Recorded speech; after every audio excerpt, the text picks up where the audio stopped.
సభకు నమస్కారం. వేదిక మీద ఉన్న పెద్దలకి, వేదిక మీద ముందున్నటువంటి తెలుగు రాష్ట్రాల ప్రేమికులందరికీ నమస్కరిస్తూ,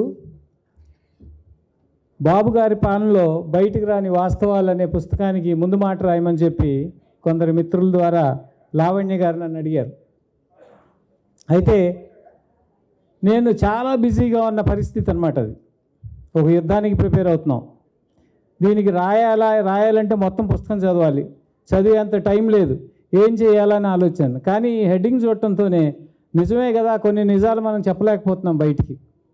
జరిగిన మంచి, జరుగుతున్న చెడును కూడా పూర్తిగా మనం బయటికి తీసుకురాలేకపోతున్నాం. ఇటువంటి దానికి తప్పనిసరిగా నేను రాయాలని ఊరికే కొంచెం కర్సరీ గ్లాన్స్ ఇచ్చి హెడ్డింగ్స్ చూసి చాలా బాగుందని చెప్పి నేను ఒక ముందు మాట రాయటం జరిగింది.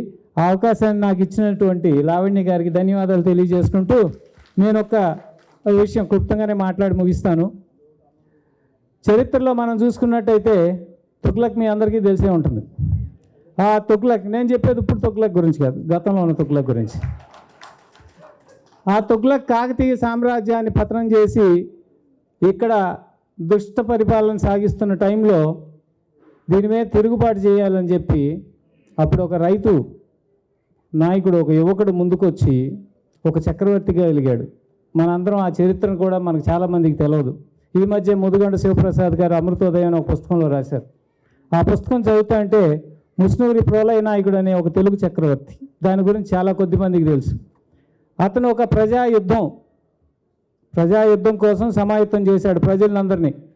ఆ యుద్ధంలో ఎవరెవరు పార్టిసిపేట్ చేశారంటే సోది చెప్పేవాళ్ళు, జాతకాలు చెప్పేవాళ్ళు, పూజారులు, కవులు, కళాకారులు, కర్షకులు, కార్మికులు అందరూ ఒకళ్ళేంటి అందరినీ సమాయత్తం చేసి తుగ్లక్ని ఇక్కడి నుంచి మళ్ళీ పారదోలి మళ్ళీ మన సామ్రాజ్యాన్ని స్థాపించి సుమారు 40 ఏళ్ళు పైన పరిపాలించాడు.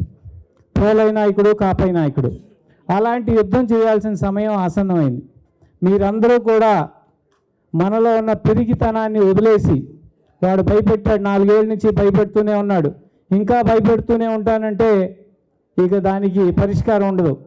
మీరందరూ కూడా ఇప్పుడు పుస్తకాలు చూసాం, ఇలాంటి రచయితల ముందుకు వస్తున్నారు. కవులు రావాలి, కళాకారులు రావాలి, జర్నలిస్టులు రావాలి, అందరూ రావాలి. ఇటువంటి ప్రయత్నం చేస్తేనే ఇప్పుడున్నటువంటి ఈ అభినవ తుగ్లక్ని పారదోలగలం. నా వంతుగా నా ప్రయత్నం చేస్తున్నా, మా మీడియా పరంగా చేస్తున్నా. నేను ఒక సినిమా కూడా చేశాను, ఈ మధ్య మీరు అందరూ చూసుంటారు, రాజధాని ఫైల్స్ అనే ఒక సినిమా. రేపు 15వ తారీఖున రిలీజ్ చేస్తున్నాం. అందరూ చాలామంది భయపెట్టారు, అమ్మో వాడు ఏదో చేస్తాడని.